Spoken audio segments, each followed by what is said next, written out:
우리 한인우 목사님 키가 크시네요. 네. 옆에 분과 인사 나누시겠습니다. 주님이 우리와 동행하십니다. 주님이 우리와 동행하십니다. 네, 충주 시골에 있는 목사가 서울에 올라오려고 하니까 얼마나 가슴이 뛰었을까요? 네, 그 서울길을 내가 운전은 할 수 있을까? 신성교회까지 잘 찾아갈 수는 있을까? 두렵고 떨리는 마음으로 길을 떠났습니다. 그리고 3시간이 넘게, 금요일이라서 많이 막히더라고요. 3시간이 넘는 시간에 걸쳐서 충주 시골 목사가 또 이렇게 서울 신성교회까지 오게 되었습니다. 오는 길에 신성교회 성도님들은 어떨까? 가슴이 두근두근 콩닥콩닥 뛰기도 하고요. 또한 우리 잘생기신 우리 한인웅 목사님을 또 오랜만에 만난다는 그 사실에 또 가슴이 두근거리기도 했습니다. 그래서 예배 들어오기 전에 한 장로님과 저녁 식사를 했는데 저하고 대화를 나누던 중에 제가 그런 얘기를 했습니다. 충주에 와서는 건강자랑 돈자랑 하시면 안 된다. 그랬더니 왜냐하면 충주가 3대 도시이기 때문에 절대 충주에 와서 건강자랑 돈자랑은 하시면 안 된다. 그랬더니 그 장로님이 저한테 그렇게 얘기하시더라고요. 신성교회 와서는 얼굴 자랑하면 안 된다. 우리 한인웅 목사님이 있기 때문에 함부로 얼굴 자랑했다가는 큰일 난다라고 저한테 얘기를 해주셨습니다. 그런데 제가 처음에 그 얘기를 들을 때는 살짝 기분이 안 좋았거든요. 처음에 그 얘기를 딱 들었을 때는. 그런데 막상 저기 있는 사진을 딱 보니까 허여한 목사님, 한인웅 목사님, 그 잘생기신 두 분 목사님 중간에 제가 딱 있는데 어찌나 부끄럽던지요. 야, 역시 신성교회는 인물로 목사님을 뽑는구나 라는 마음이 한편으로 들게 되었습니다. 서울에 올라오는 길에 계속해서 차 안에 한 3시간 정도 운전을 하는데 계속해서 마음에 떠오르는 노래가 하나가 있었습니다. 무슨 노래였을까요? 시골 영감 처음 타는 기차 놀이라 차표 파는 아가씨와 실갱이 하네. 이 노래가 계속 생각이 나는 거예요. 왜냐하면 시골 목사가 서울 올라가려고 하니까. 옆에 분과 인사 나누시겠습니다. 당신을 보니 제 마음이 두근거립니다. 당신을 보니 제 마음이 두근거립니다. 요즘은 교통이 좋아지고 도로가 좋아져서 사실 충주에서 서울까지 막히지 않으면 1시간 한 4, 50분, 2시간 정도면 충분히 오는 거리입니다. 그런데 예전에는 어딘가를 여행하러 간다는 것이 결코 쉬운 일이 아니었습니다. 그래서 대부분은 근처 계곡이나 근처 산이나 강으로 가족들이 여행을 갔습니다. 가끔 애들 데리고 동물원이나 공원에 갈 때면 거기다가 거기에 있는 회종목마라도 한번 탈 때면 아이들이 얼마나 행복했는지 모릅니다. 일생에 한번 신혼여행을 갈 때 우리 어르신들은 어디 다녀오셨나요? 요즘은 해외를 다 간다고 하지만 1970년대 그때에 대해서야 겨우 온양온천에 간다, 충주에 있는 수안보 온천에 간다, 조금 많이 가면 나는 북옥 하와이 하면서 경남에 있는 북옥 하와이 갔습니다. 1980년대 되어서야 제주도 신혼여행이 일반화되었다라는 것을 우리는 기억을 합니다. 그런데 요즘은 여행이 너무나 일상이 되었습니다. 그래서 젊은이들이 군대 갔다 오면 또 대학 졸업하면 혼자서 여행을 떠나기도 하고 마음에 맞는 친구와 둘이 떠나기도 하고 젊은 사람들은 3, 4, 5 모여서 또 같이 단체로 갔다 오기도 하고 이에 뒤질세라 우리도 청춘이다 그러면서 우리 어르신들도 여행을 자주 갑니다. 다리 떨리기 전에 가슴 떨릴 때 여행은 가는 거야 라는 마음으로 우리 어르신들도 젊은이들에게 뒤처지지 않기 위해서 또한 개인 모임에서 여행을 가기도 하고 동창 친구들하고 여행을 가기도 하고 또 때로는 시골에서는 부녀회에서 다 똑같은 빨간 잠바 맞춰 입고 이게 단풍인지 잠바인지 알지도 못하는 그 단풍 속에서 그 아줌마들이 줄 지어서 여행을 다녀오게 되기도 합니다. 요즘 TV에서도 온통 여행 프로그램들이 TV를 장식하고 있습니다. 지구마블 세계여행, 짠내 투어, 독박 투어, 걸어서 세계 속으로 한국 기행, 한국은 처음이지 다양한 여행 프로그램들이 TV만 틀면 우리의 시선을 사로잡고 있습니다. 몇 년 전에 우리 아마 어르신들도 좋아했던 프로그램 꽃보다 할배, 맞아요. 꽃보다 할배. 거기 출연했던 출연진들의 평균 나이가 76세. 이순재, 신구, 박근영, 백일섭 이 어르신들이 나와서 스페인, 동유럽, 대만 그 여행을 이렇게 다니는 모습들을 우리에게 보여주곤 했습니다. 여행, 단어만 들어도 마음이 설레지 않으시나요? 지난 여름은 어디로 다녀오셨는지 모르겠습니다. 아마 또 그런 마음도 있을 겁니다. 내가 돈 좀 생기면, 돈 좀 모이면, 이번에 은퇴하고 나면, 이번에 졸업하고 나면 거기는 꼭 한번 갔다 와야지. 여행은 어딘가의 목적지를 정할 때부터 여행은 시작이 되는 것 같습니다. 10절의 말씀을 우리가 같이 한번 읽어보겠습니다. 10절입니다. 야곱이 브엘사바에서 떠나. 오늘 야곱은 먼 곳으로 여행을 출발하고 있습니다. 브엘세바를 떠나서 무려 800km나 떨어져 있는 하란으로 여행을 출발하고 있습니다. 물론 오늘 떠나는 이 여행은 우리가 떠나는 그 일반적인 여행과는 조금 다른 여행입니다. 오늘 야곱은 사실 여행 가고 싶지 않지만 자신을 죽이려고 하는 형을 피해서 어쩔 수 없이 떠나야 되는 그런 여행을 출발하고 있습니다. 야곱은 형의 장자권을 빼앗았습니다. 팥죽 한 그릇으로 형을 속여서 그 장자권을 빼앗았고, 더 나아가서는 앞을 제대로 보지 못하는 아버지까지 속여서 형이 받아야 될 그 장자의 축복까지 다 빼앗아 버립니다. 그 사실을 뒤늦게 알게 된 형은 동생을 죽이려고 마음을 먹습니다. 분노가 솟아오릅니다. 그래서 27장 41절에 보면 이렇게 이야기를 합니다. 그의 아버지가 야곱의 축복한 그 축복으로 말미암아 에서가 야곱을 미워하여 심중에 이르기를 아버지를 곡할 때가 가까웠은즉, 아버지가 이제 돌아갈 때가 가까웠은즉 내가 내 아우 야곱을 반드시 죽이리라 하였더니, 그랬더니 엄마가 걱정이 되기 시작을 한 겁니다. 이러다가 형이 동생을 죽이면 어떨까? 저 형이 안 그래도 성질이 무서운데 이제 동생 죽여버리면 어쩔까? 그래서 야곱에게 이야기하는 겁니다.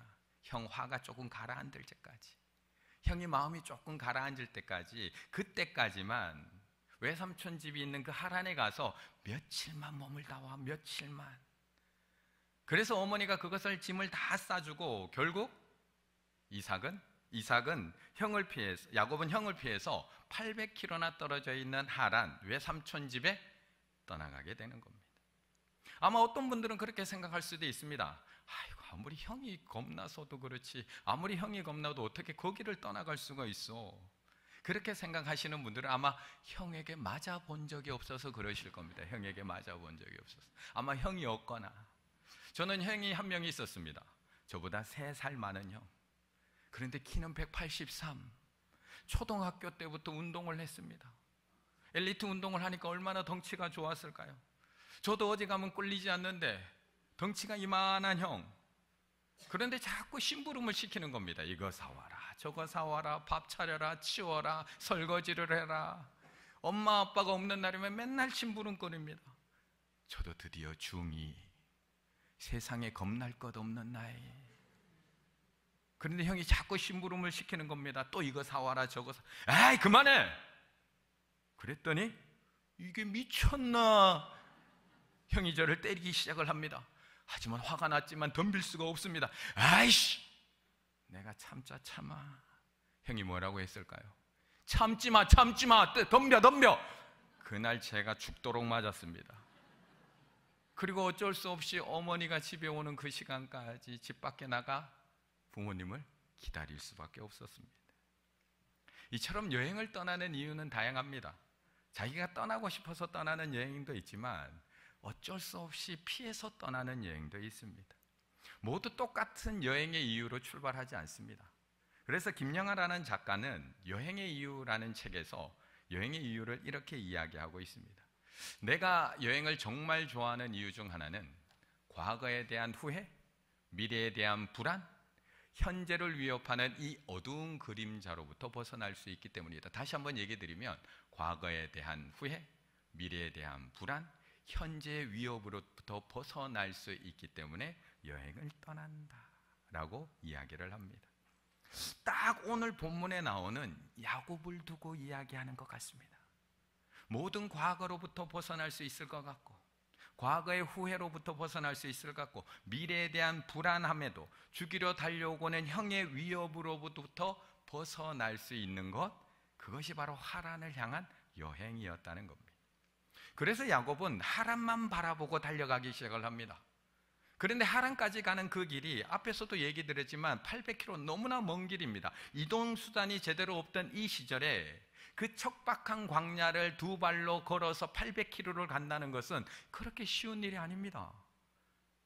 물론 제가 신성교회까지 오는데도 쉽지는 않았습니다. 저는 10km를 1시간 동안 가는 걸 처음 경험해 봤습니다. 분명히 내비에서는 신성교회가 10km 남았다고 뜨는데 남은 시간은 1시간이랍니다. 충주에서는 10분이면 갈 수 있는 거리인데, 그래서 야곱은 달리고 달려서 루스라는 곳에 도착하게 됩니다. 사실 이것도 하루 만에 올 수 있는 곳은 아닙니다. 부엘사바에서 90km 떨어진 곳이 바로 이 루스입니다. 최소한 3일 정도는 쉼 없이 달리고 달려와야지만 도착할 수 있는 것입니다. 형이 언제 쫓아올지 모른다는 그 불안감 때문에 야곱은 쉴 수가 없었습니다. 하지만 몸이 약했던 야곱은 그렇게 달리고 달려서 3일 동안 달려서 너무나 피곤했던 야곱은 그 루스라는 곳에 그냥 쓰러져서 잠이 들어버립니다. 그렇게 잠든 그에게 하나님은 꿈속에서 나타나서 놀라운 약속을 해줍니다. 그것이 15절의 말씀입니다. 15절의 말씀 같이 한번 읽을까요? 시작. 내가 너와 함께 있어.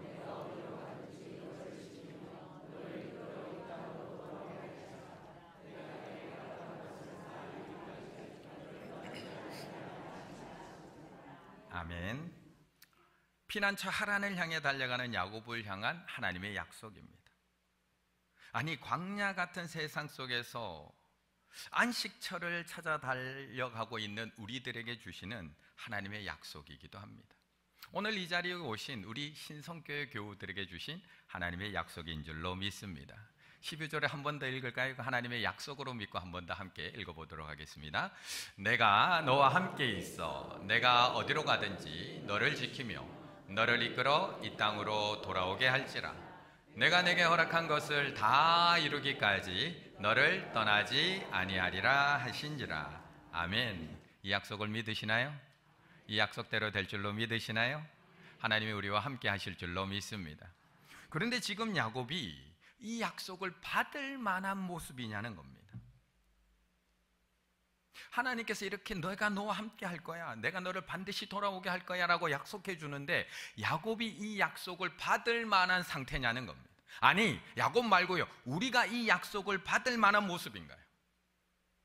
모세처럼 하나님의 명령에 순종해서 애굽으로 향해 가고 있는 것도 아닙니다. 여호수아처럼 모세의 뒤를 이어서 이스라엘 백성들을 끌고 가나안을 향해 달려가고 있는 것도 아닙니다. 지금 야곱은 형과 아버지를 속이고 형의 장자권을 훔치고 가로채고 도망가고 있는 야곱입니다. 사명을 가지고 하나님의 일을 향해 달려가고 있는 것이 아니라 형을 피해서 죽을까 봐 그것이 두려워서 도망가고 있는 야곱입니다. 그런데 하나님은 그런 야곱을 향해서 이 약속을 해주고 있는 겁니다. 아무도 없는 광야에서 돌베개를 베고 잠들어 있는 야곱에게, 도망자 야곱에게 하나님은 이 약속을 해주고 있습니다. 이게 정말 우리가 받을 만한 약속인가요? 그런데 성경에서는 이것을 복음이라고 이야기하는 겁니다. 아무런 자격 없는 지렁이와 같은 야곱에게 찾아오셔서 내가 너와 함께 할 거야, 내가 어디로 가든지 내가 너와 동행할 거고 너를 지켜줄 거고 너를 이 땅으로 돌아오게 할 거야, 나는 결코 너를 떠나지 아니할 거야 라고 하나님이 찾아오셔서 도망자 야곱에게 하시는 약속이라는 겁니다. 나는 아무런 자격도 없는데, 나는 지금 죄 짓고 도망가고 있는데 하나님이 나를 쫓아오신 사건, 나를 추격해 오신 사건, 벌레와 같은 나를 친히 찾아오셔서 내가 너와 동행할 거고 너를 반드시 돌아오겠다고 약속하신 그 사건, 이것이 복음이라는 겁니다. 구원받을 자격 없는 우리들에게, 아무런 사랑받을 자격 없는 우리들을 친히 찾아와 주신 예수님, 우리가 아직 죄인 되었을 때에 십자가에서 죽기까지 우리를 사랑하신 예수님, 그리고 마지막에 부활하실 때도 세상 끝날까지 내가 너희와 함께 있으리라고 약속해 주신 예수님, 이것은 야곱을 향한 하나님의 약속이고 우리를 향한 하나님의 약속인 줄로 믿습니다. 사람들은 어디가 좋아, 이번 여름에 어디 갔다 왔는데 너무 좋아, 어디 가면 푹 쉴 수 있고, 어디 가면 즐길 수 있고, 어디 가면 새로운 경험을 마음껏 할 수 있어 라고 이야기합니다. 사실 이 세상에는 그렇게 좋은 곳들 너무 많습니다. 볼 곳도 많고요, 가고 싶은 곳도 많고요. 사실 한 군데씩은 다 있잖아요. 저도 있는데요, 저희 아들도 이제 고등학교 졸업하는데 어디가 꼭 가고 싶어요, 아빠. 그런데 정말 그곳에 가면 행복하기만 하실까요? 정말 그곳에 가면 평안하게만 하실까요? 제가 지난 여름에 한 집사님과 대화를 나눌 시간이 있었습니다. 그 가정에서는 올해 온 가족이 해외여행을 갔다 왔답니다. 베트남에 있는 다낭으로 여름 휴가를 갔다 왔답니다. 그 성수기 얼마나 좋았을까? 얼마나 리조트가 달려있는 풀빌라 얼마나 좋았을까? 그렇게 막 침을 튀기면서 얘기하는데, 그 리조트 안에는 워터파크도 있고요, 동물원도 있고요, 그 안에서 놀 수 있는 모든 것들이 다 구비되어 있는 리조트였다고 계속해서 이야기합니다. 하루 숙박비만 해도 그 성수기에 도대체 얼마였을까? 제가 너무 부러워서 너무 좋으셨겠다고, 너무 행복하셨겠다고. 그런데 저한테 얘기하는 내내 표정이 그렇게 별로 밝지가 않습니다. 분명히 입으로는 자랑을 하는데 눈은 웃고 있지를 못합니다. 그러면서 계속 별로였어요 목사님, 별로였어요 목사님. 아니, 이렇게 핫시즌에 그렇게 좋은 완벽하게 갖춰진 풀빌라로 갔다 왔는데 뭐가 도대체 별로였다는 건가? 시댁 식구들하고 같이 갔다 왔대요. 시댁 식구들. 시금치도 안 먹는데, 시루떡도 안 먹는데, 시래기국도 안 먹는데 시댁 식구들하고 일주일을 같이 보냈다는 거예요. 거기다가 마지막 날에는 시어머니가 다리까지 다쳐서 몸도 마음도 불편한 여행. 어디로 가는 것 중요합니다.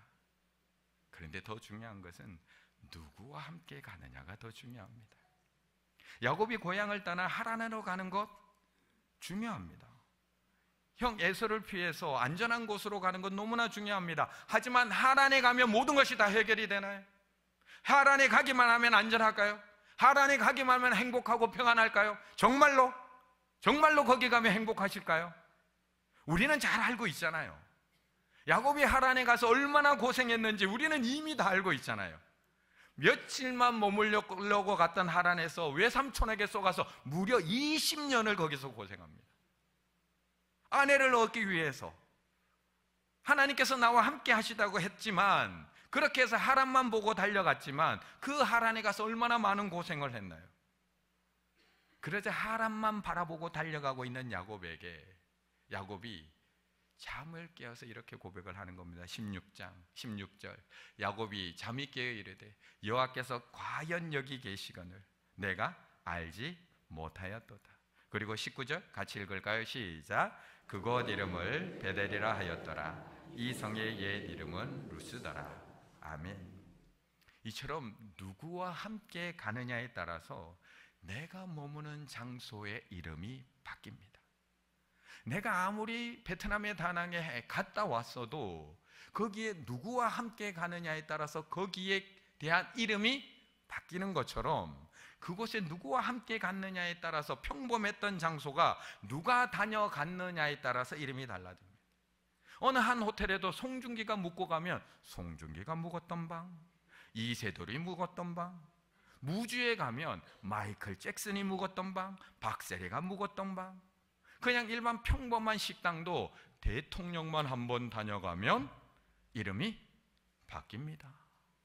대통령의 맛집이라고 해서 이름이 싹 바뀝니다. 대통령이 다녀간 집이라고 현수막이 붙기 시작을 합니다. 김대중 대통령이 마지막 식사를 했던 을지로의 양고창집, 저는 가보지도 못했지만 박정희 전 대통령이 오찬을 즐겼던 소복식당, 노무현 대통령, 이명박 대통령이 번갈아가며 찾았던 전주의 성미당, 박정희 대통령이 무려 4번이나 밥을 먹고 갔다는 해남의 천일식당,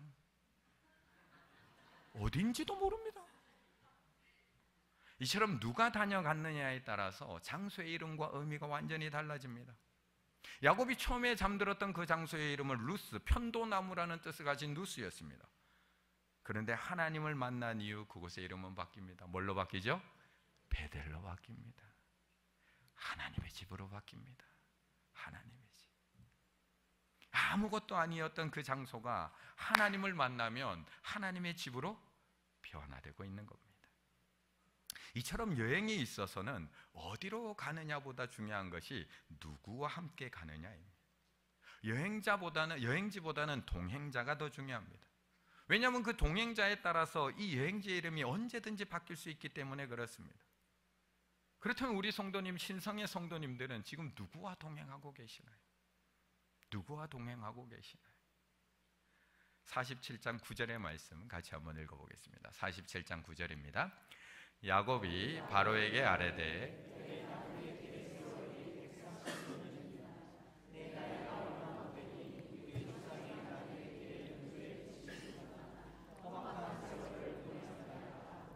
아멘. 분명 하나님께서는 야곱에게 베델에서 약속을 해주셨습니다. 내가 너와 함께 있을 것이다.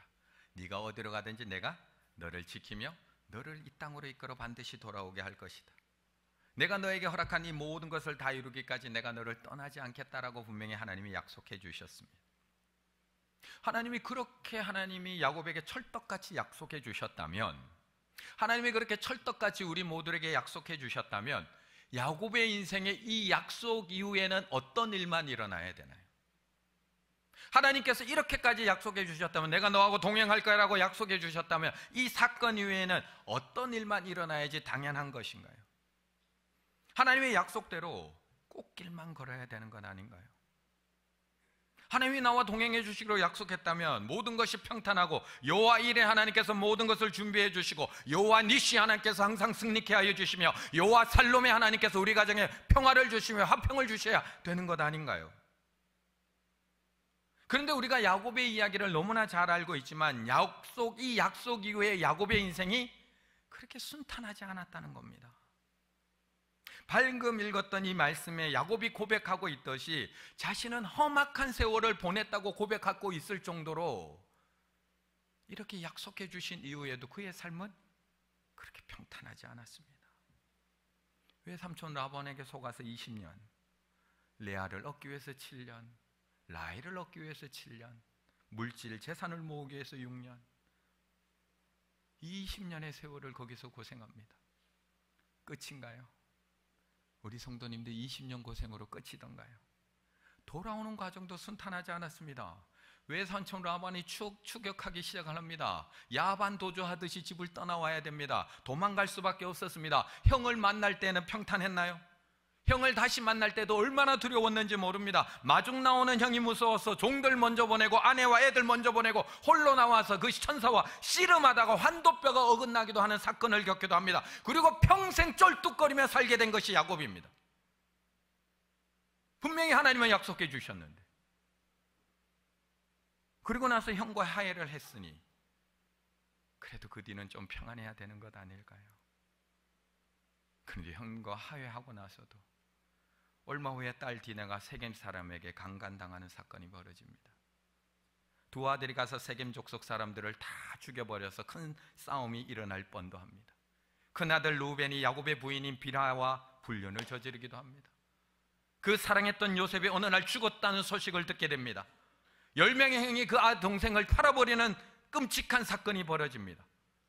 이후에는 기근이 임해서 그것을 피해서 애굽으로 내려가서 17년을 살다가 야곱은 그 땅에서 생을 마감하게 됩니다. 아니, 하나님 나와 함께 하시겠다고 약속하셨잖아요.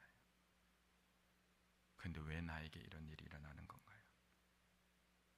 아니, 하나님께서 나와 함께 하시겠다고, 네가 어디로 가든지 내가 너를 지켜주겠다고 약속했는데 왜 나한테는 계속 이런 일만 일어나야 되는 건가요? 내가 너를 떠나지 않겠다고 하셨다면 하나님이 이런 일 벌어지지 말아야죠. 내 딸이 그런 끔찍한 일 당하지 말아야죠. 왜 요셉이 죽었다는 소식을 제가 들어야 되나요?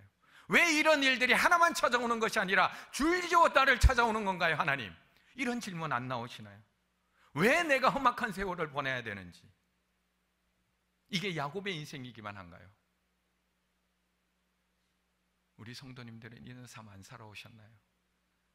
역시 서울이라 좀 다른 것 같긴 합니다. 우리 청주 성도님들은 다 이런 삶을 살아가고 계시거든요. 야곱만 그렇게 살았을까요? 분명히 우리에게도 세상 끝날까지 내가 너와 함께 있겠다고 분명히 약속해 주셨는데 우리는 왜 오늘도 이렇게 불안해하며 조마조마하며 이 힘겨운 세상을 살아가야 되는 건가요?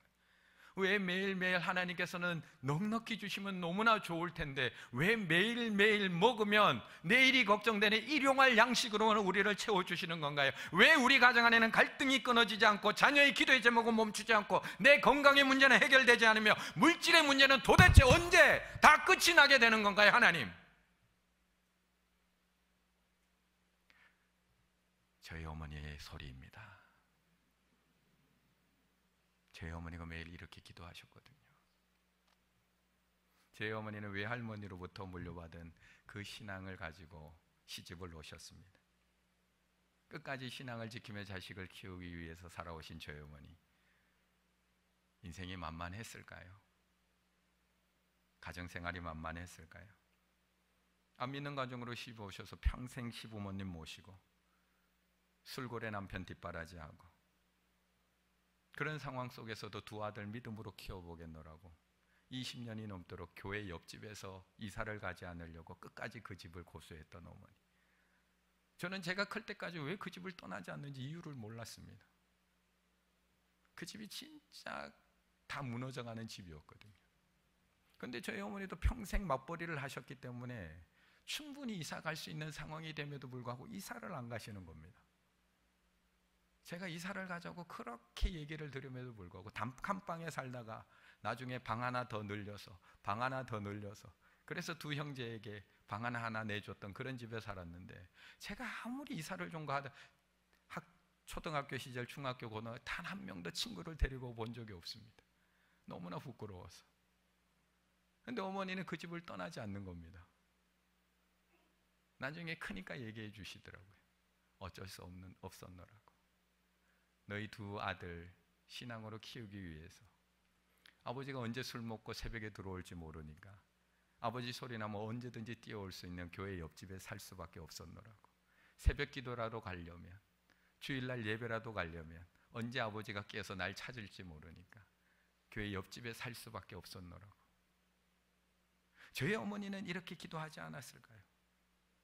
그렇게 평생을 사시다가 대장암으로 돌아가신 아버님 끝까지 옆에서 병수발 드신 어머니, 저희 어머니는 똑같이 하나님께 묻지 않았을까요? 하나님, 왜 나와 함께 하신다고 하면서 이 고난이 떠나지 않는 겁니까? 하나님, 왜 나를 지키신다고 얘기했는데 왜 우리 집에는 바람잘 날이 없는 겁니까? 분명히 나를 사랑하신다고 했는데 나와 함께 하시겠다고, 내가 너와 동행하겠다고 분명히 약속하셨는데 왜 저는 이렇게 험악한 세월을 보내야 합니까? 저희 어머니는 이 기도하지 않으셨을까요?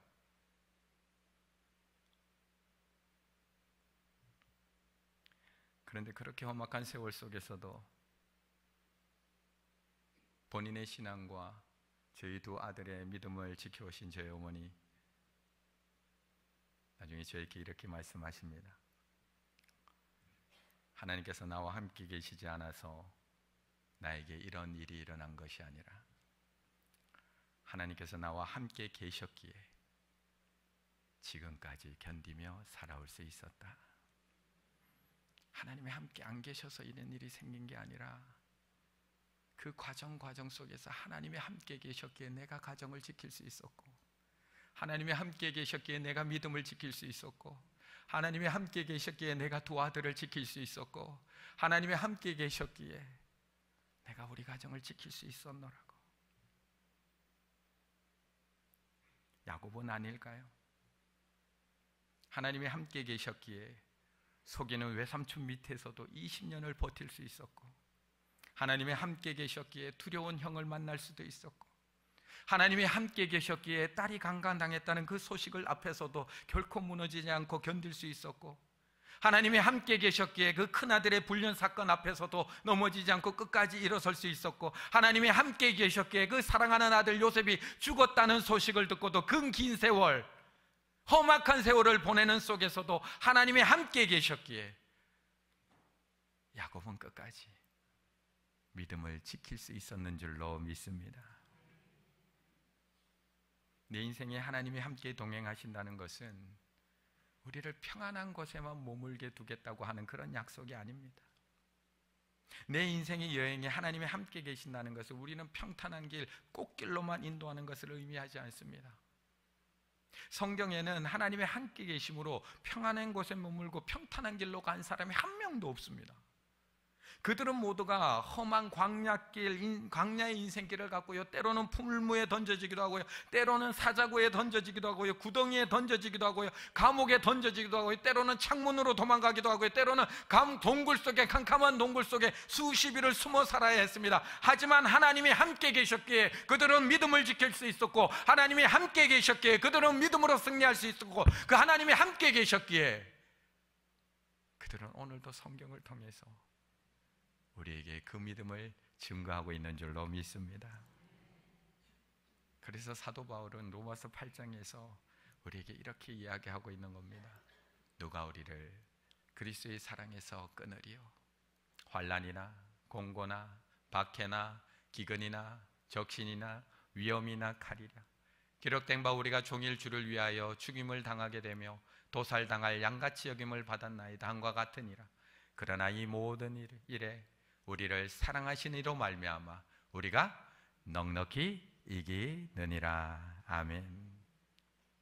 여행 어디로 가느냐보다 누구와 함께 가느냐, 누구와 동행하느냐가 더 중요합니다.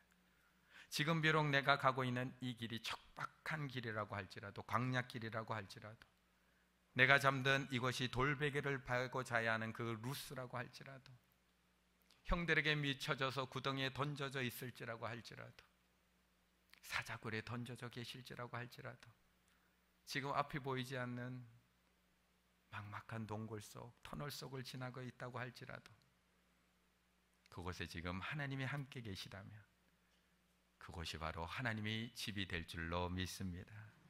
우리의 남은 인생의 여정을 내가 하나님하고 함께 하겠다고 약속하시는 그 주님과 동행하시는 우리 신성의 가족들 다 되시기를 간절히 바라겠습니다. 그런데 제가 이제 아까 쭉 운전을 하면서, 아까 제가 무슨 노래를 불렀다고 올라오면서 시골 영감 처음 타는 기차 놀이에 하면서 막 부르고 올라오는데 그 생각이 문득 들더라고요. 제가 사실 오늘 올라오기 전에 이번 주 월요일부터 수요일까지가 우리가 교역자 수련회였습니다. 교역자 수련회, 월화수가. 저희는 이제 10월 요쯤에 이제 해서 11월 달에 정책 당회를 준비하게 되는데, 이번에는 우리 교역자들과 함께 제천으로 제가 이제 교역자 수련회를 다녀왔습니다. 이제 올해 한 해 2025년을 잘 마무리하고 내년 2026년 우리가 또 어떤 방향으로 힘차게 나아갈지를 우리 교역자들과 함께 이렇게 이야기를 나누는 시간이었습니다. 제천 얼마나 경치도 좋고 또 숙소도 편하고 또 맛있는 음식도 많았는지, 우리 부교육자들하고 함께 정말 행복한 시간, 즐거운 시간을 보냈습니다. 그런데 그 시간을 이렇게 잘 마치고 지금 오늘 이렇게 올라오는데 드는 생각이, 그 3일의 시간이 나는 좋았는데, 나는 즐겁고 행복하고 맛있고 편하고 다 좋았는데 우리 부교역자들은 행복했을까? 나는 조금 며칠 더 있다 오고 싶은데 우리 부교역자들은 며칠 더 있고 싶었을까? 라는 생각이 문득 듭니다. 우리는 늘 자기중심적으로 생각할 때가 참 많습니다. 여행은 누구와 함께 가느냐가 중요합니다 라는 이 말 속에는 내가 편하고 내가 즐겁고 나하고 잘 맞고 나를 즐겁게 해주는 잘하는 사람, 취향이 나하고 맞는 사람, 나를 행복하게 해주는 사람하고 함께 가면 나는 너무 좋아 라는 뜻이 담겨 있습니다. 나는 길을 잘 못 찾는 길치인데 길을 잘 찾는 친구와 함께 가면 나는 행복합니다. 나는 요리하는 게 별로인데 잘 못하는데 정말 뭘로 해도 맛있게 요리하는 친구가 함께 가면 너무나 행복합니다. 나는 외국어에 자신이 없는데 외국어 잘하는 우리 한인웅 목사님이 저와 동행하면 저는 너무나 행복합니다. 한번 같이 갈까요? 나는 맛집 찾아다니는 거 너무 좋아하는데 나와 함께 맛있는 거 먹어주면서 맞장구 치줄 사람 함께 가면 너무나 좋습니다. 나를 도와주고 지켜주고 나를 인도해 줄 사람이 나와 함께라면 나는 어디라도 행복합니다. 그런데 반대로 그 사람도 행복할까요? 그 사람도 즐거울까요? 결혼을 앞둔 아들을 둔 가정을 신방해 보면 늘 써있는 기도 제목 하나, 늘 써있는 기도 제목. 어떤 기도의 제목이죠? 믿음 좋은 자매 만나서 신앙의 가정 만들게 해주세요 라는 기도의 제목이 늘 아들이 있는 가정에는 올라와 있습니다. 그 가정은 아들의 신앙이 걱정입니다. 교회를 잘 안 나가는 것이 염려입니다.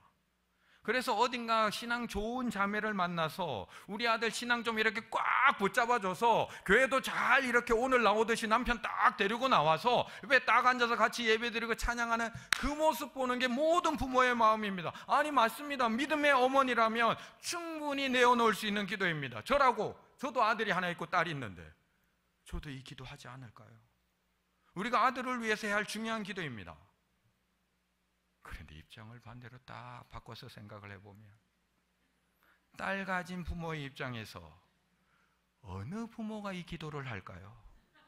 어느 부모가 우리 딸은 믿음이 지지리도 없는 남편을 만나서 결혼하게 해주세요. 우리 딸이 믿음이 변변하지 못한 놈 한 놈 만나가지고 그 남자 변화시키는데 평생을 사용하게 해주세요. 저도 안 믿는 남자 만나서 이렇게 지지리 고생하고 있는데 우리 딸도 저처럼 딱 그렇게 고생하게 해주세요. 이렇게 기도할 부모가 어디 있습니까?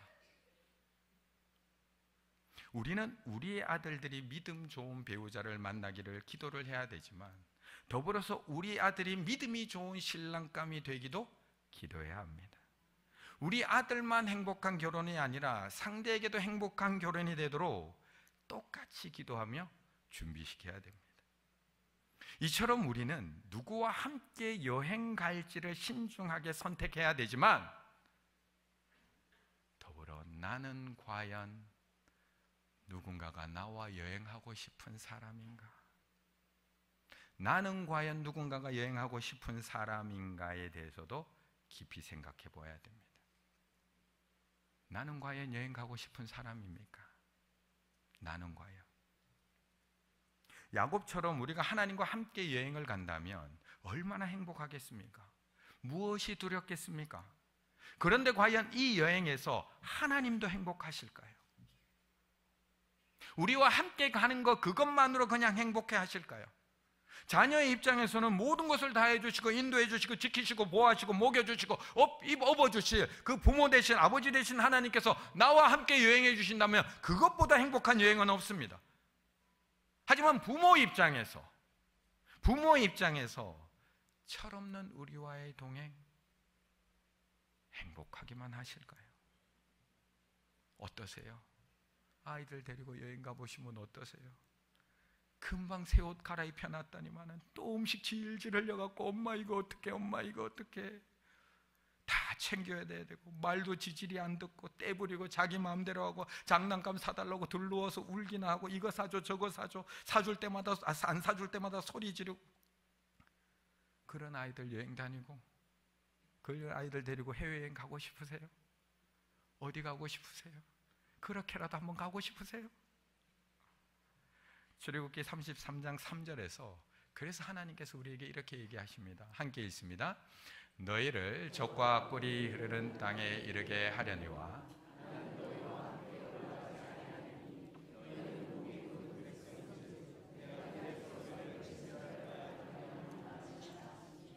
아멘. 우리도 여행을 갈 때면 함께 가고 싶은 사람이 있지만 함께 가고 싶지 않은 사람이 꼭 있습니다.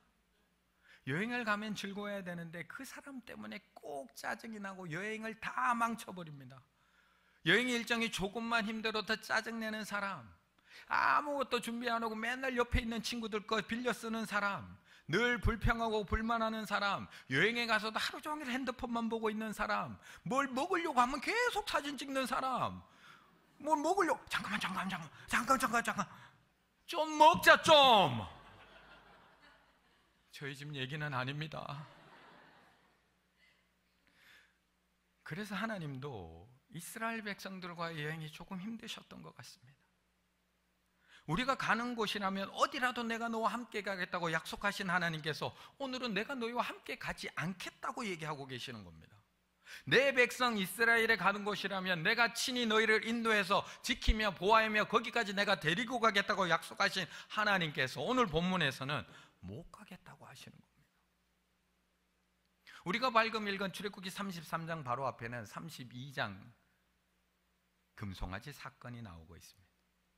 모세가 하나님께 언약의 돌판을 받기 위해서 신의 산 위에 올라갑니다. 그런데 그 만남의 시간이 너무 길어져서 40일의 시간, 40일이 지났음에도 모세가 산에서 내려오지 않습니다. 그러자 백성들이 불안해지기 시작을 합니다. 그래서 남아있던 아론에게 불안한 백성들이 찾아가서 우리를 인도할 신을 만들어 달라고 부탁을 하면서 자신들이 가지고 있던 장신구, 귀걸이, 금고리를 모아서 다 아론에게 갖다 바칩니다. 그리고 금송아지를 만듭니다. 40일이 지나 그 시내산에서 내려오던 모세, 그 장면을 보고 화가 나서 두 증거판을 깨뜨려 버립니다. 그리고 금송아지를 불에 태워 빻아서 가루로 만들고 이스라엘 백성들에게 다 마시게 만듭니다. 그리고 하나님 앞에 나아가서 이 이스라엘 백성들을 대신해서 회개하며 하나님 앞에 두 차례나 걸쳐서 하나님 앞에 기도하기 시작합니다. 하나님, 이 재앙을 거두어 달라고 하나님 앞에 기도하기 시작합니다. 하나님, 용서하지 않을 거면 제 이름도 생명책에서 지워달라고 자신의 생명을 내어놓고 하나님 앞에 기도하기 시작을 합니다. 그러자 하나님께서는 그 내리던 재앙을 멈추십니다. 하지만 하나님의 마음이 아직 완전히 풀리지는 않았습니다. 33장으로 넘어왔지만 완전히 용서된 것은 아닙니다. 그래서 이스라엘을 부르는 호칭이 달라지기 시작을 합니다. 우리도 기분 좋을 때와 기분 나쁠 때 남편을 부르는 호칭이 달라지는 것처럼 호칭이 달라집니다. 저희 어머니도 기분 좋을 때는 저희 아버지를 여보 와서 밥 먹어요 이렇게 불렀습니다. 평상시에는 상현 아빠 와서 밥 먹어요, 상현 아빠 밥 차려놨어요. 그런데 그 전날 술을 많이 먹거나 밤새 집에 들어오지 않았거나 그런 날에는 호칭이 달라집니다.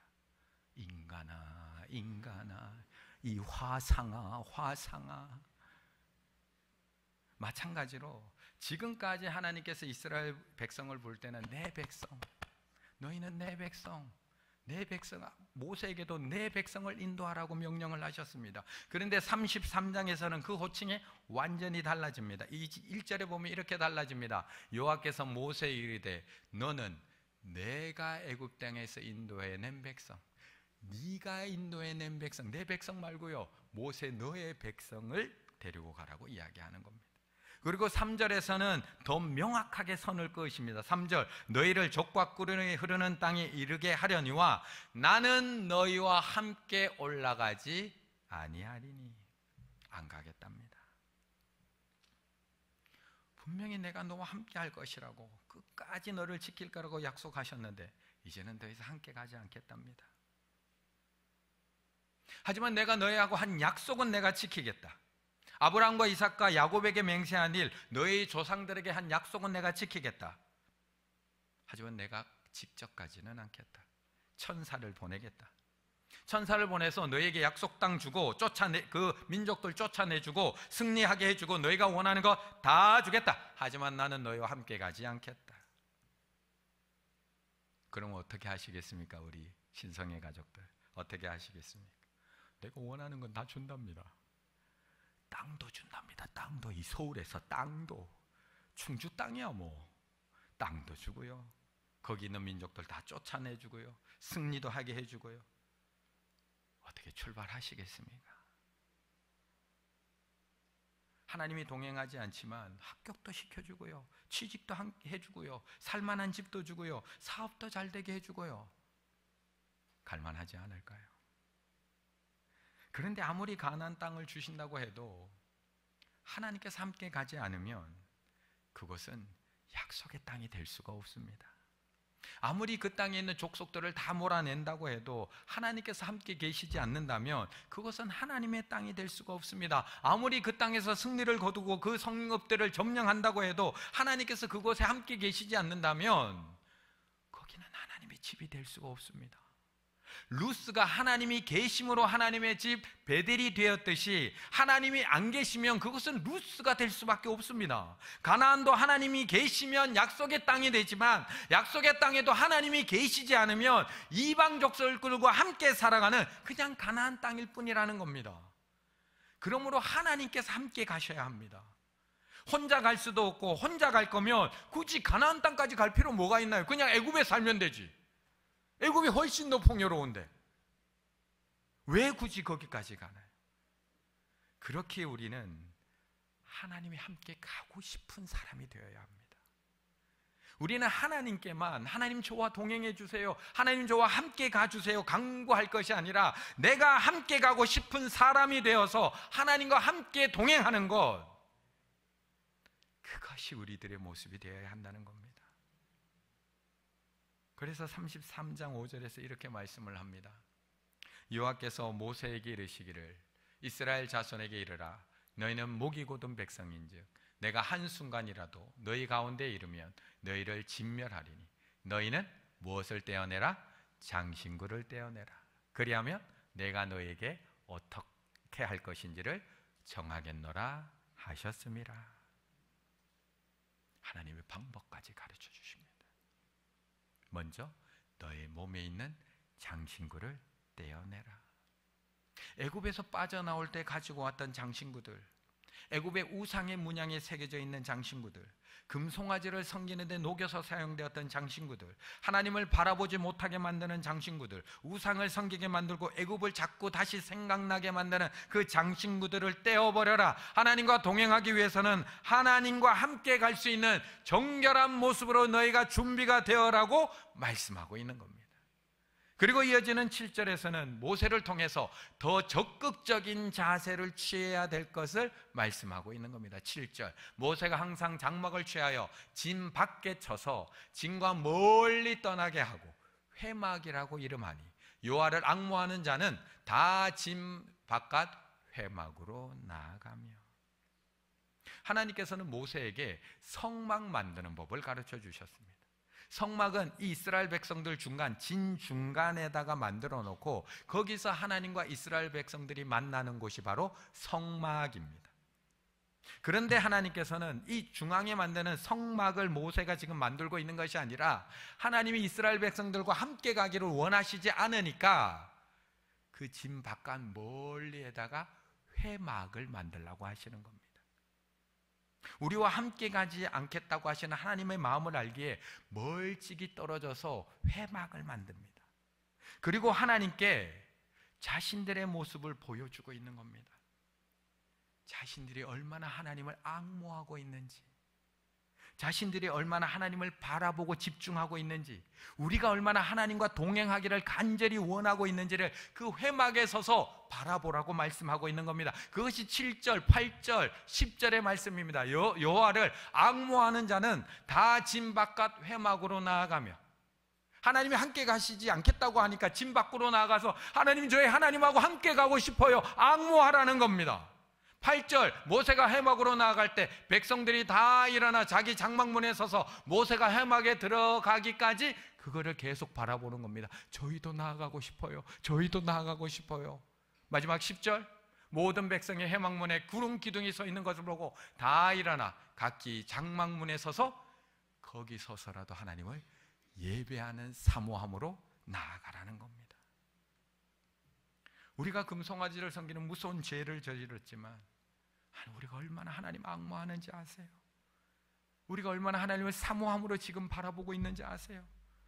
우리가 40일을 기다리지 못하고 금송아지를 비록 만들었지만 하나님께서 우리와 함께 해주시기를 우리가 얼마나 간절히 기다리고 있는지 아세요? 그 모습을 보여주라는 겁니다. 그러자 하나님의 마음이 조금씩 움직이기 시작을 합니다. 그렇게 화가 나셔서 노하시고 재앙을 내리시고 내가 더 이상 너희들하고 함께 할 수 없어 라고 말씀하셨던 그 하나님의 마음이 서서히 녹아지기 시작을 합니다. 그리고 14절, 여호와께서 이르시되, 함께 읽을까요? 내가 친히 가리라. 내가 너희를 쉬게 하리라. 아멘.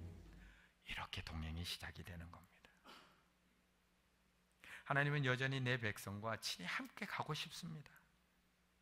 하나님께서 내가 너희와 더 이상 함께 갈 수 없어라고 말씀하고 계시지만 이것은 정말 안 가고 싶은 것이 아니라 너희가 출발 준비도 안 돼 있는데 내가 어떻게 함께 가겠니? 너희가 나와 동행할 자세를 갖추기를 원하시는 하나님의 마음이 이 말씀 안에 담겨 있는 겁니다. 그래서 이스라엘 백성들은 이 기도와 함께 몸에 있는 그 장신구를 제거합니다. 그리고 하나님이 보시기에 좋지 않은 것들을 다 제거해 버립니다. 애굽을 생각나게 만드는 것들, 하나님을 따라가는데 거추장스러운 것들을 몸에서 다 제거해 버립니다. 그리고 하나님을 집중하며 앙모하기 시작을 합니다. 멀리 있는 그곳에서 해막을 바라보면서 그곳에 임재하신 하나님을 집중해서 바라보며 그 앞으로 나아가고 있는 겁니다. 그러자 하나님께서 내가 너희와 함께 하겠다고 말씀하고 있는 겁니다. 이제 출발 준비가 되었습니다. 이제야 광야를 통과할 복장이 된 겁니다. 앞서가신 하나님만 바라보며 가면서 장신구 계속 보는 게 아니라 앞서가시는 하나님만 바라보며 나아갈 자세가 된 겁니다. 멀리 걸어가고 계시는 하나님께 눈을 떼지 않고 앙모하며 따라갈 수 있는 그 믿음의 자세가 되었던 겁니다. 그러자 하나님께서는 기다렸다는 듯이 내가 너희와 동행할 거야. 끝까지 함께 갈 거야. 쉼을 줄 거야. 말씀하고 있는 겁니다. 2025년 이제 2달 남았습니다. 우리 신성의 성도님들 하나님과 동행하기를 원하십니까?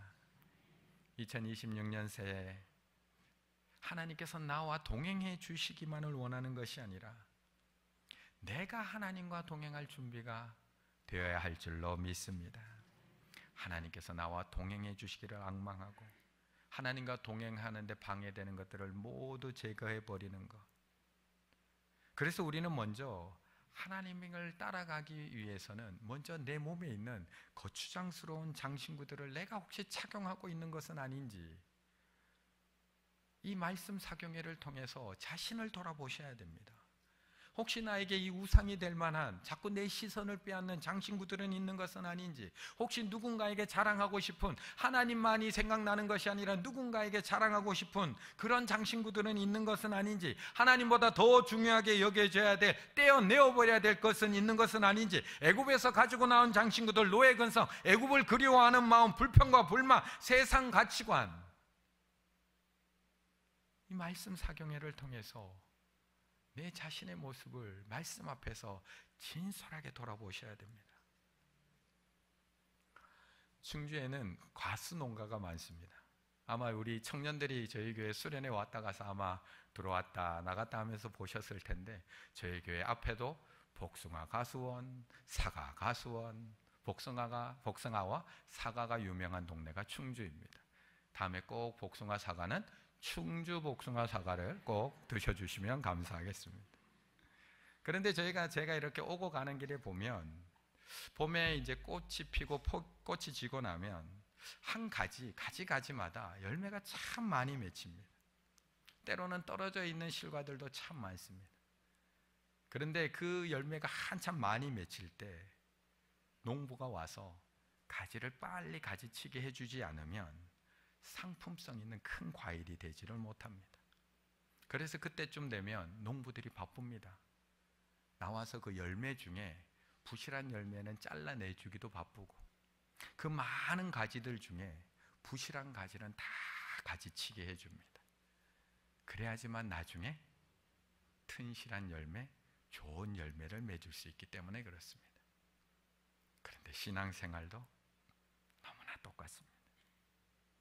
정말 하나님과 동행하려면 뭔가를 더 열심히, 더 많이 하며 사는 것이 아니라 먼저 가지치기부터 하셔야 됩니다. 안 그러면 하나님과 동행할 수가 없습니다. 하나님과의 동행하는 기쁨과 행복을 누리실 수가 없습니다. 모든 가지가 자라게 하면 올바르게 나무가 자랄 수 없습니다. 우리도 마찬가지입니다. 신앙생활의 가장 중요한 1번은 뭔가를 더 하는 것이 아니라 가지치기입니다. 매일 기도하고 매일 말씀 읽으면 24시간 부족합니다. 죄 지을 시간도 없습니다. 새벽 기도를 가고 큐티를 하고 말씀을 20장 보려면 하루가 짧습니다. 도대체 뭘 더 하실 수가 있습니까? 그럼 어떻게 해야 합니까? 내년에도 하나님 시간이 없어요. 너무 바빠요. 내년에도 그 얘기 하시겠습니까? 불필요하게 소비되는 시간 줄이셔야 됩니다. 정말 바쁘신가요? 정말 바빠서 드라마는 정주행하고 계시나요? 정말 바쁘신가요? 정말 바빠서 오늘도 이 자리에 못 오신 분들이 많은가요? 드라마를 보는 시간 줄이고 술자리 가는 시간 줄이고 불필요한 시간 줄일 때에만 하나님과 동행할 수 있는 시간이 생길 줄로 믿습니다. 다들 바쁩니다. 저도 함부로 얘기할 수가 없습니다.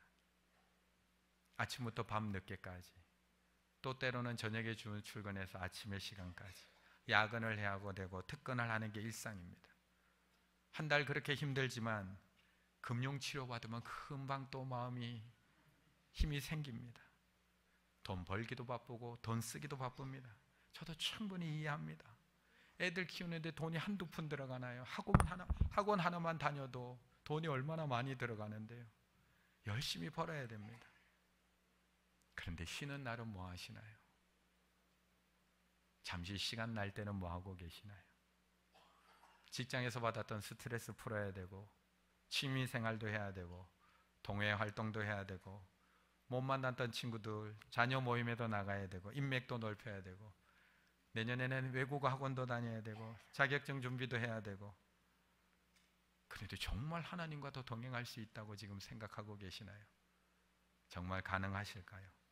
일주일에 1시간 주일에 예배 참석하는 것 말고는 하나님과 만날 시간도 없는데 동행이 정말 가능하신가요? 1시간 만나는 것도 그렇게 마음에 결단을 하고 결단을 해야 만나야 되는데 정말 동행하실 시간이 있으신가요? 2026년 뭘 더 할 생각 좀 하지 마세요. 내년에는 나 이것도 해야지 저것도 해야지, 그것 동안 못했던 운동도 해야지 요것도 해야지, 처진 쌍꺼풀 눈꺼풀도 좀 올리고 리프팅도 좀 하고 내년에 해야 될 것도 얼마나 많으죠. 보톡스도 좀 하고 내년에 해야 될 것들이 얼마나 많은데요. 봉사해야 될 것도 많으시잖아요. 지금 교회에서 하라고 하는 것도 너무 많잖아요. 지금 3개씩 4개씩 하시는, 아마 지금 손들라고 하면 6개 7개까지 손들걸요.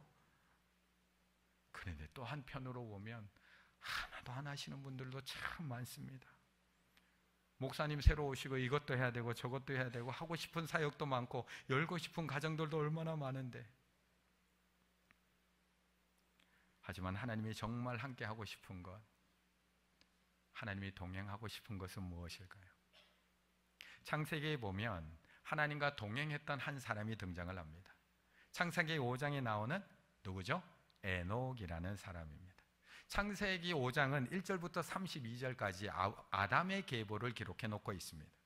제 가운데 나왔던 그 자녀들의 이름을 쭉 기록해 놓고 있는데 계속해서 끝에 붙는 것이 뭐냐 하면 결과는 죽었더라로 모두가 결론이 납니다. 아담도 930세를 살고 죽었더라. 무두셀라도 969세를 살고 죽었더라. 성경은 누구나 태어나면 죽을 수밖에 없다는 것을 보여주는 것이 창세기 5장의 아담의 계보입니다. 그런데 그 죽었더라 하는 그 아담의 계보 가운데 우리의 눈에 띄는 한 사람이 등장을 합니다. 21절 에녹의 이야기가 등장을 합니다. 에녹은 65세에 무드셀라를 낳았고 무드셀라를 낳은 후 300년을 하나님과 동행하며 자녀를 낳았으며 그는 365세를 살았더라. 에녹이 하나님과 동행하더니 하나님이 그를 데려가심으로 세상에 있지 아니하였더라. 다른 사람에 비하면 3분의 1밖에 살지 못했던 사람입니다. 남들은 평균 900세를 사는데 365세를 살았습니다. 하지만 그는 300년 동안 하나님과 동행하며 살았던 사람입니다. 그런데 그가 한 일이라고는 아무런 업적이 없습니다. 300년 동안 하나님과 동행하며 한 일이라고는 자녀를 낳은 것밖에 없습니다.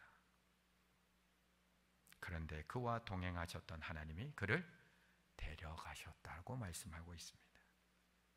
어떻게 동행하시겠습니까? 1927년에 찰스 린드버그가 루즈벨트 공항을 출발해서 파리 공항에 도착을 합니다. 첫 대서양 횡단에 성공하게 됩니다. 수많은 사람들이 이 비행을 시도했는데 실패합니다. 그런데 린드버그가 첫 번째로 이 비행에 성공을 합니다. 성공한 비결, 이유는 비행기의 무게를 최대한 줄입니다. 비행에 필요한 것 말고는 모든 걸 다 떼어내버립니다. 엔진도 2개 중에 하나만 답니다. 단발 비행기로 갑니다. 심지어 비행기가 무거울까 봐 낙하산도 내려놓고 갑니다. 모든 것을 다 가지치고 정리하고 나서야 첫 횡단에 성공을 합니다.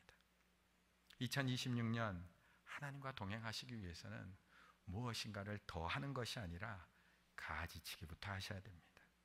하나님이 나와 함께 하기만을 구하며 하나님을 기다리며 하나님을 그냥 가만히 앉아서 기다리는 이스라엘 백성이 아니라 내 몸에 어떤 불필요한 것들이 있는지, 내 삶 속에 하나님께 집중하는 것을 방해하는 어떤 불필요한 것들이 있는지, 장신구를 떼어나고 요하를 앙모함으로 매일매일 말씀 가운데 하나님을 만나고 기도를 통해 하나님을 만나며 예배를 통해 하나님을 만날 때 이 광야 같은 세상에서 하나님과 동행하며 걸어가실 수 있는 우리 신성의 가족들 다 되시기를 간절히 바라겠습니다. 기도드리겠습니다. 사랑의 하나님, 이 광야 같은 세상에서 우리와 함께 동행하여 주셔서 감사드립니다. 늘 주님의 동행하심을 사모하며 살아가는 저희들 되게 하여 주시고 내 손을 잡고 계신 그 주님의 손을 결코 놓지 않는 우리 신성의 가족들 다 되게 하여 주시옵소서. 주님과 동행하기에 방해가 되는 것들이 있다면 과감히 내어 던지게 하여 주시고 오직 주님만 바라보며 따라가는 주의 백성들이 되게 하여 주시옵소서. 2025년 남은 한 해 우리 신성교회 성도님들이 서로 무난하며 함께 동행하는 교회가 되길 원합니다. 나만 행복한 교회 되지 않게 하여 주시고 함께 행복한 교회가 되도록 짐을 서로 나눠지고 함께 동행하는 우리 친성의 가족들 다 되게 하여 주시옵소서. 언제나 우리와 함께 동행하길 원하시는 예수 그리스도의 이름으로 기도드리옵나이다.